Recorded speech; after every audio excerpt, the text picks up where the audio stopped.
Hello students, आज के lecture में हम बात करने जा रहे हैं अमीटर तथा वोल्टमीटर की।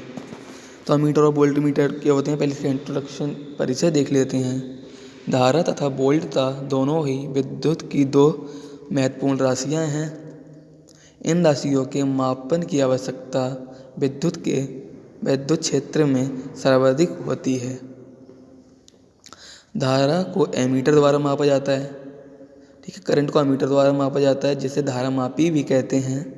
और वोल्टता को वोल्टमीटर द्वारा मापा जाता है, जिसे वोल्टमीटर भी कहते हैं, ठीक है।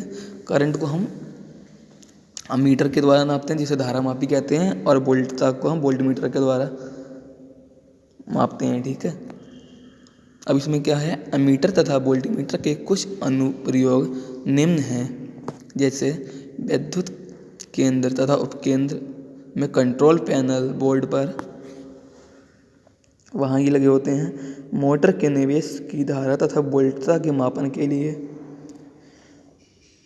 नंबर 3, जनरेटर के निर्गत की धारा तथा वोल्टता के मापन के लिए। नंबर 4, भार धारा तथा भार वोल्टता के मापन हेतु। और लास्ट पॉइंट हमारा है बैटरी चार्जर आदि जैसे महत्वपूर्ण उपकरणों हेतु। आप लोगों ने देखा होगा ये सब जगह, इन सब जगह लगे होते हैं। अब आता है एमीटर्स तथा एवं वोल्टमीटर की अभिव्यक्ति। Concept of ammeter and voltmeter. Emitters व वोल्टमीटर्स का वर्गीकरण इन दोनों के परिचालन से किया जा सकता है। इन दोनों का परिचालन धारा के प्रवाह के परिणाम मात्रा पर निर्भर करता है। अमीटर में विक्षेपक बड़ा गुण TD, उसमें से प्रवाहित होने वाली धारा पर निर्भर करता है। जो इसमें टॉर्क TD होता है, वो उसमें बहने वाली धारा पर निर्भर करता है। जबकि वोल्टमीटर में विक्षेपक बड़ा गुण TD उसके एक्रॉस वोल्टता के समानुपाती धारा B ओमेगा पर निर्भर करता है, ठीक है।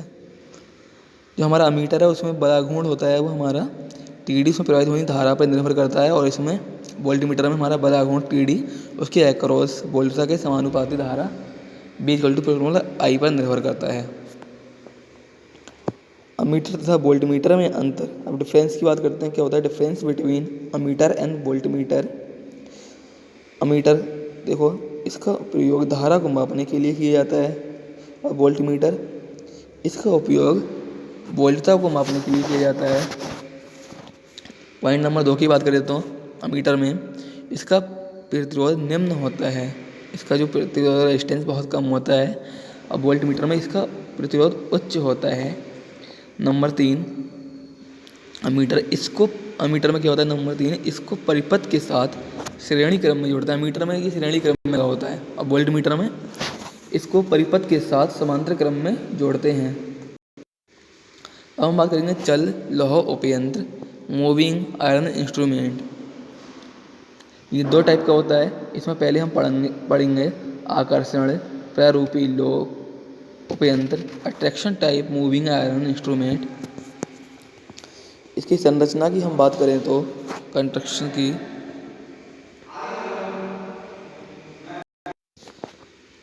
क्या है इसमें चित्र 2.1 A तथा B में इस उपयंत्र में स्थिर कुंडली होती है तथा एक अंडाकार लोहे का टुकड़ा इस पर कीलित रहता है कि वह कुंडली के भीतर या बाहर घूम सके।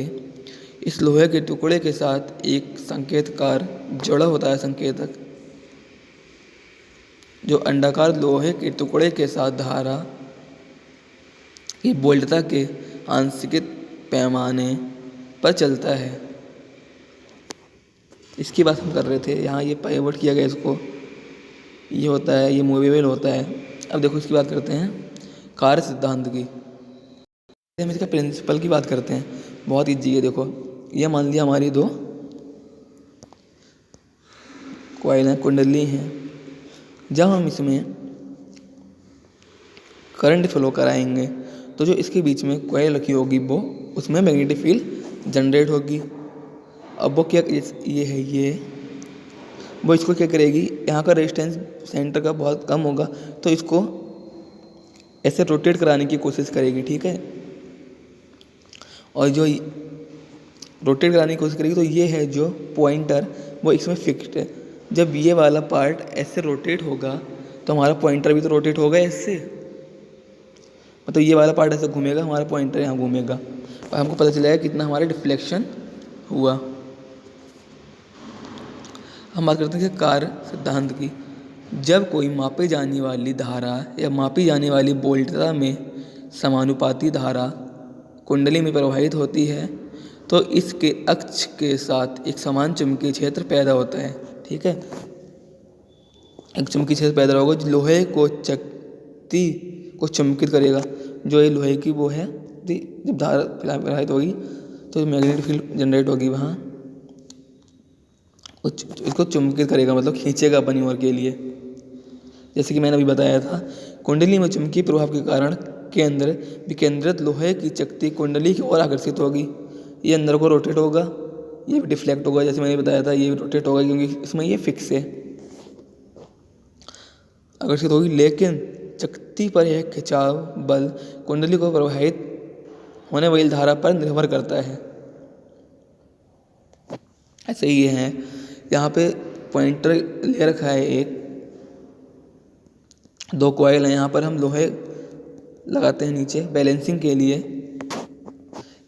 ये लोहा चल रखा है इसकी बैलेंसिंग के लिए, लेकिन जब यहाँ मैग्नेटिक फील्ड जनरेट होगी, ये नीचे को जाएगा इसकी तरह से प्रोसेस, तो ये भी डिफ्लेक्ट, ये पॉइंटर रोटेट होगा और जितना ये मूवमेंट होगा इसमें हमें पता चल जाएगा कि कितना डिफ्लेक्ट हुआ। अब बात करते हैं उपयंत्र की कुंडली से आई एम्पीयर विद्युत धारा प्रवाहित हो रही है जो अमीटर के लिए परिपथ की वैद्युत धारा तथा वोल्टमीटर के लिए वोल्टता के समानुपाती होगी।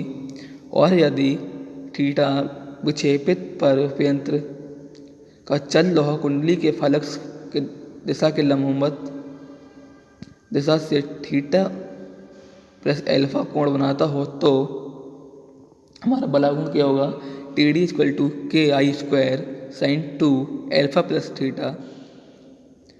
यदि उपयंत्र की स्प्रिंग नियंत्रित हो तब नियंत्रक बलागुण, तो हमारा कंट्रोलिंग टॉर्क क्या होगा, टी सी इक्वल टू के टू प्लस थीटा, जहाँ K1 प्लस K2 स्थिरांक नियतांक हैं, कांस्टेंट हैं स्थायी दिशा में। जब ये स्थायी होगा, स्टैटिक होगा, तो हमारा दोनों बराबर होंगे torque T D equal to T C, दोनों को बराबर कर देंगे, दोनों की वैल्यू यहाँ पुट करेंगे तो हमारा क्या आएगा, अच्छा theta proportional to I square हो जाएगा, क्या होगा, आई क्या है हमारा आरएमएस मान है, पैमाना चल लोहा उपयंत्र के समरूप नहीं होगा। आशा करते हैं वीडियो सबको समझ में आएगी। Thank you.